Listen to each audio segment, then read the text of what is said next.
हर रोज एक नई कहानी देखने के लिए चैनल को सब्सक्राइब करें और बेल आइकन को दबाना ना भूलें।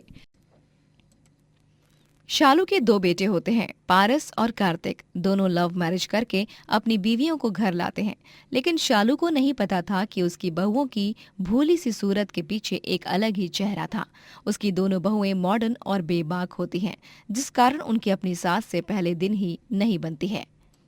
अरे रीना बहू, परिधि बहू, मुझे एक गिलास पानी तो दे दो। मंदिर से आज मैं पैदल ही आई हूँ। वो क्या है ना, पैदल चलने से ही एक तरह से व्यायाम हो जाता है बहुओं। मैं तुम दोनों को कब से कुछ कह रही हूँ, लेकिन तुम दोनों हो कि बस अपने फोन में ही घुसी पड़ी हो। हाँ तो हम क्या आपकी रखी हुई नौकरानी नहीं है? भगवान ने आपको दो हाथ दिए हैं ना, तो उससे ही पानी पी लीजिए, समझिए आप। चलो रीना भाभी, मैंने पिक्चर की टिकट बुक कर दी है। हम अब मस्त पिक्चर देखेंगे जाकर। आप हमारी शक्ल क्या देख रही हो? आपको हम कहीं नहीं ले जाने वाले, समझिए आप। बहुओं, अगर तुम घर के काम नहीं करोगी तो मुझसे कराओगी क्या तुम? हाँ तो हमारे आने से पहले भी तो तू ही सारे काम करती थी ना, अब फिर से कर, वरना तुझे हम अच्छा मजा चखाएंगे। हमारे मूवी देखकर आने के बाद गर्मा गर्म खाना तैयार होना चाहिए, समझी ना तू? वरना तुझे हम आज मार मार कर लाल कर देंगे। बहुओं का अचानक से बदला बर्ताव देखकर शालू दंग रह जाती हैं। परिधि और रीना दोनों थिएटर में फिल्म देखने जाते हैं और बेचारी शालू घर का सारा काम करती है। रीना और परिधि को जरा सी ही शर्म नहीं आती। शालू अगर अपने बेटे से उनकी शिकायत करती तो बेटे उल्टा उसे ही डांट देते, क्योंकि बेटों पर अपनी बीवियों के प्यार का भूत जो सवार था। एक दिन, बहुओं, आज मैंने ये स्वादिष्ट कढ़ी चावल बनाया है, खाकर देखो कैसे बने हैं। ये मेरे दोनों बेटों की फेवरेट डिश है। तभी परिधि गुस्से से उस कढ़ी चावल की प्लेट को फर्श पर फेंक देती है और दोनों बहुएं गुस्से से लाल हो जाती हैं। इतनी तेज भूख लगी थी? हाँ, मतलब भूख के मारे हम यहाँ पर मरे जा रहे थे और तूने ये क्या दे दिया, बेवकूफ बुढ़िया। तुझे 1000 बार कहा है कि हमें ये ऐसे बकवास डिशेस नहीं पसंद।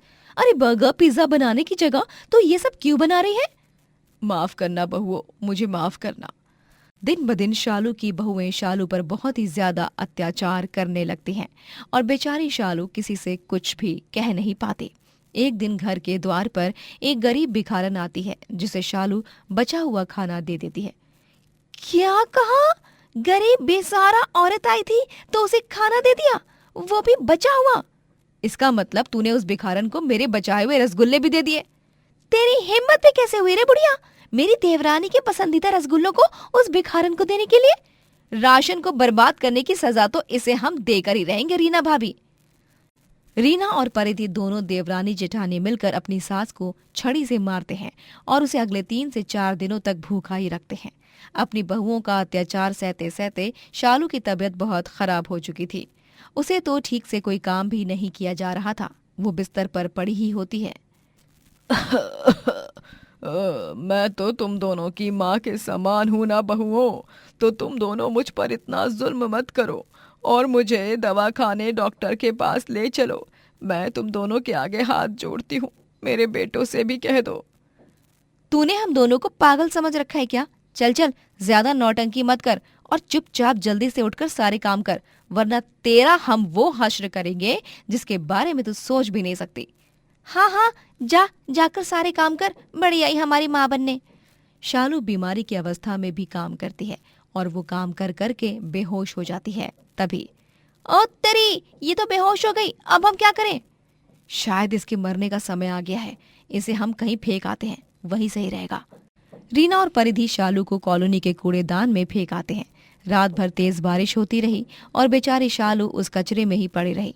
अगली सुबह जब एक गरीब मजदूर संभव उस रास्ते से अपनी साइकिल पर सवार होकर जा रहा था, तभी उसकी नजर शालू पर पड़ती है। अरे नहीं, ये क्या, ये बूढ़ी माँ जी तो।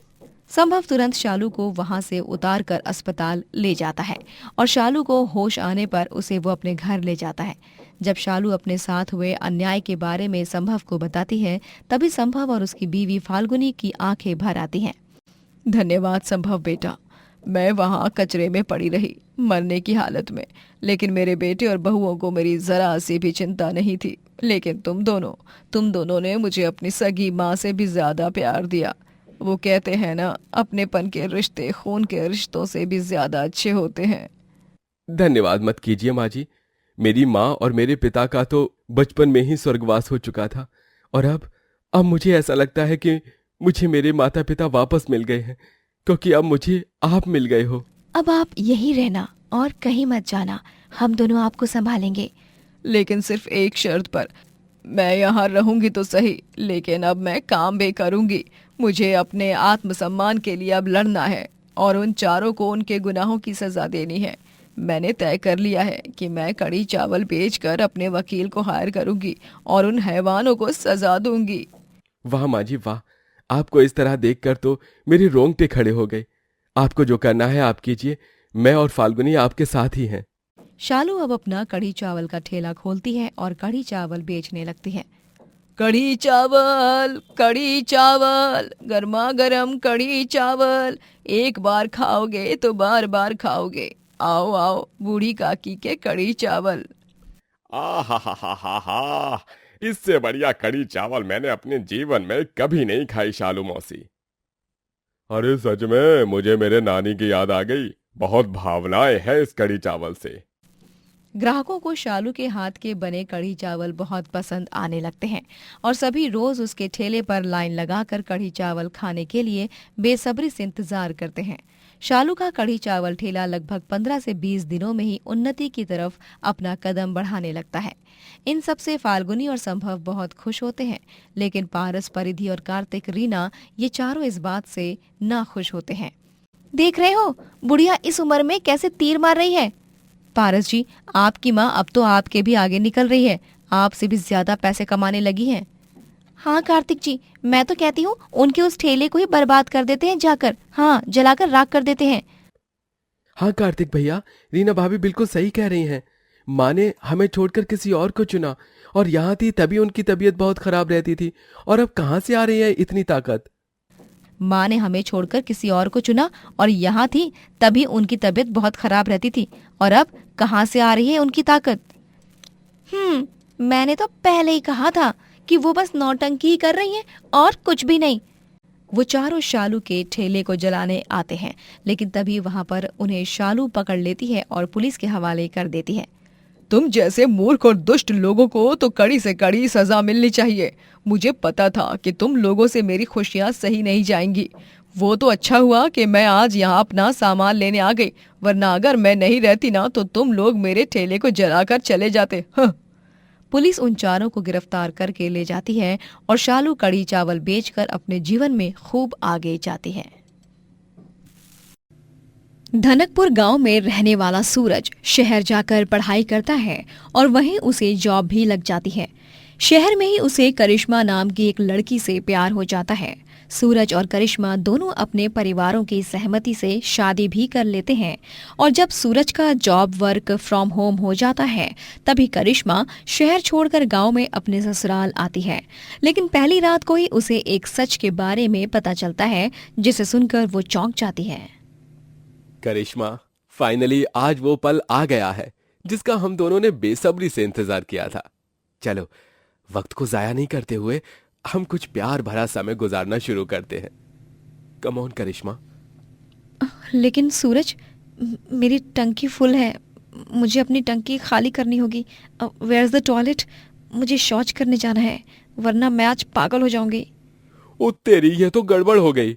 करिश्मा, शादी की इतनी सारी भाग दौड़ में मैंने तुम्हें एक बात तो बताई ही नहीं कि इस गांव में शौचालय नहीं है।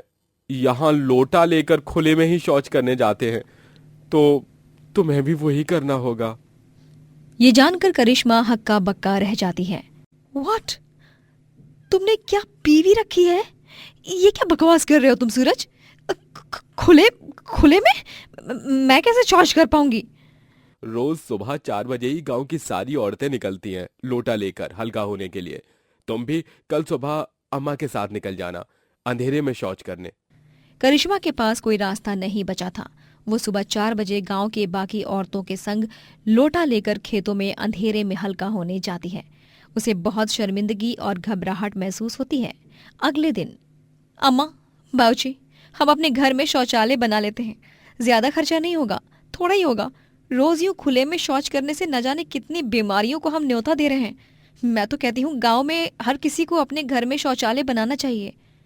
तभी सास कांता और ससुर मनमोहन कहते हैं, नहीं बहू, ऐसा नहीं हो सकता। गांव में शौचालय बनाना मना है। सरपंच साहब सख्त मना करते हैं। और वैसे भी सही ही तो कहते हैं वो। अरे जिस घर में हम पूजा पाठ करते हैं उसी में ये पाप करना शोभा नहीं देता भाई। ओफो बाबूजी, ये सारी दकियानूसी बातें हैं। ऐसा कुछ नहीं होता। घर में शौचालय अलग से बनेगा जिसमें सभी को शौच करने में आसानी होगी। बहू, तू अपनी घर गृहस्थी को संभाल और ज्यादा तू मैं मत कर, वरना तुझे मैं खुले में भी शौच करने नहीं दूंगी। फिर कर देना जहां करना होगा गुड़ गोबर, बेवकूफ कहीं की। कांता और मनमोहन की बातें सुनकर करिश्मा चुप हो जाती है, लेकिन उसे अब भी ये बात पच नहीं रही थी कि आखिर गांव में शौचालय क्यों नहीं बन रहे, क्यों लोग अभी तक सरपंच की बातों से डरते हैं। एक सुबह जब करिश्मा और कांता दोनों ही मंदिर से घर लौट रहे थे, तभी वो देखते हैं एक जख्मी आदमी को रेहड़ी पर सुलाकर अस्पताल ले जाया जा रहा है। अरे भाई साहब, ये सब क्या हो रहा है? क्या हुआ है इस आदमी को? ये तो खून से लथपथ दिख रहा है। बहन जी, वो बेचारा आदमी खुले में हल्का हो रहा था जंगल की झाड़ियों में। उतने में उस पर एक जंगली जानवर ने हमला कर दिया। पता नहीं जिंदा बचेगा या नहीं। करिश्मा और कांता स्तब्ध रह जाते हैं। गांव में आए दिन लोगों को डेंगू, मलेरिया, वायरल फीवर और कई सारी तरह की बीमारियां भी हो रही थी, जो रुकने का नाम नहीं ले रही थी। मनमोहन को भी मलेरिया हो जाता है। तभी सूरज और कांता बहुत घबरा जाते हैं। बस अब मैं किसी की कोई बात नहीं सुनूंगी। इधर मेरे बाबूजी की जान खतरे में है खुले में शौच करने के कारण। मैं उन्हें और बाकी गांव वालों को इस हाल में नहीं देख सकती। करिश्मा, तुम अब क्या करोगी? लगता है हमें ये गांव छोड़कर जाना होगा। यहाँ रहेंगे तो कभी भी शौचालय बना नहीं पाएंगे और किसी न किसी बीमारी का शिकार हो जाएंगे। नहीं सूरज, हम क्यों ये गांव छोड़कर जाएं? ये हमारा गांव है। यहाँ हमारी जमीन है, खेती बाड़ी है, गाय बैल हैं, यहाँ हमारे अपने हैं। नहीं, हम ये गांव छोड़कर नहीं जाएंगे। अब तो मैं सीधा इस गांव के सरपंच भानु सिंह से ही मिलने जाती हूँ। करिश्मा सरपंच भानु सिंह से मिलने जाती है और उसे शौचालय बनाने के लिए कहती है। अरे आपको कुछ अकल वकल है या नहीं? आधा गांव बीमारियों से लड़ रहा है, कुछ लोगों की तो जान भी गई, लेकिन फिर भी आपको कुछ पड़ी नहीं है। क्यों? क्योंकि आपको अपनी जेब से पैसे नहीं निकालने हैं ना, सबके लिए शौचालय बनवाने के लिए। छी, लानत है आप पर। काहे के सरपंच हो आप? हाँ। ओ शहरी लड़की, अपनी जुबान संभाल के बात कर। हमें शौचालय बनाने के लिए पैसों की कोई दिक्कत नहीं है, लेकिन हम शौचालय बनाने के लिए अपनी रीति रिवाजों को और परंपराओं का अपमान नहीं कर सकते। जिस घर में पूजा होगी उसी में शौच? छी छी छी छी छी। सरपंच जी, दुनिया बहुत आगे बढ़ चुकी है। आपको घर में शौचालय होने का महत्व जानना होगा, वरना एक दिन पूरा गांव खत्म हो जाएगा और तब आप कुछ नहीं कर पाओगे। अरे शौचालय बनाने से भगवान जी का अपमान होता है, लेकिन आज आधा गांव बीमार है, कुछ लोगों की जान जा चुकी है, वो सब एक तरह से भगवान जी का अपमान नहीं? इस तरह बेचारे गांव वालों को इतनी गंभीर बीमारियां हो रही हैं, वो अपमान नहीं? बोलिए ना, शांत क्यों हो गए? सरपंच को इतना समझाने के बाद भी उसे कुछ फर्क नहीं पड़ता। 6 दिन बाद मनमोहन की तबीयत में सुधार आता है और उसे घर ले जाया जाता है। तभी घर के दरवाजे पर कोई आता है। एक आदमी कुछ पार्सल लेकर खड़ा होता है। करिश्मा जी हैं क्या? उनका पार्सल है। जी भाई साहब, मैं ही हूँ करिश्मा। सूरज जरा पकड़ो तो, दीजिए पेन, मैं साइन कर देती हूँ। अरे दादा, अब ये क्या नया नाटक है? ससुर अभी अभी बीमारी से ठीक होकर आए हैं और इन मैडम को अपने पार्सल की पड़ी है। तभी करिश्मा उस पार्सल को खोलती है और उसमें टेंट टॉयलेट होता है, जिसे देखकर सभी चकित हो जाते हैं। ये क्या? ये तो एक टेंट शौचालय है। टेंट शौचालय? इसका मतलब इस 6 फुट के तंबू में शौच करनी होगी। हाँ बाबूजी, आपने बिल्कुल सही सुना। ये टेंट शौचालय है जिसे इस्तेमाल करके हम बंद भी कर सकते हैं। इसमें एक पैन है जिसे आसानी से साफ भी किया जा सकता है। कैंपिंग, ट्रैकिंग्स, पिकनिक्स और बाकी जगहों पर इसका इस्तेमाल किया जाता है। अरे वाह, ये तो बहुत ही अच्छा औजार ढूंढ लाई तू करिश्मा बहू। करिश्मा गांव वालों के लिए भी ऑनलाइन टेंट शौचालय ऑर्डर करती है और सभी अपने अपने टेंट शौचालय में चैन से शौच कर पाते हैं। सभी करिश्मा को खूब तोहफे देते हैं। करिश्मा गांव वालों की उलझनों को सुलझा देती है। अब कोई भी खुले में शौच करने नहीं जाता। सरपंच भानु सिंह की बीवी मौत के मुंह से बचकर निकलती है। तभी सरपंच की आंखें खुलती हैं और वो करिश्मा के पास आकर उससे माफी मांगता है। करिश्मा, बिटिया मुझे माफ कर दो। मेरी बीवी को भी खुले में शौच करने से एक बड़ी बीमारी हो गई थी और अब वो सही सलामत है। लेकिन अब मुझे अपनी गलती का एहसास हो चुका है। मैंने अपने गांव वालों के साथ बहुत गलत किया। कोई बात नहीं सरपंच जी, आपको अपनी गलती का एहसास हो गया है, इससे बड़ी बात और क्या हो सकती है। मैं आप सभी से वादा करता हूँ, मैं अब गांव में हर किसी के घर में शौचालय बनवा कर ही रहूंगा।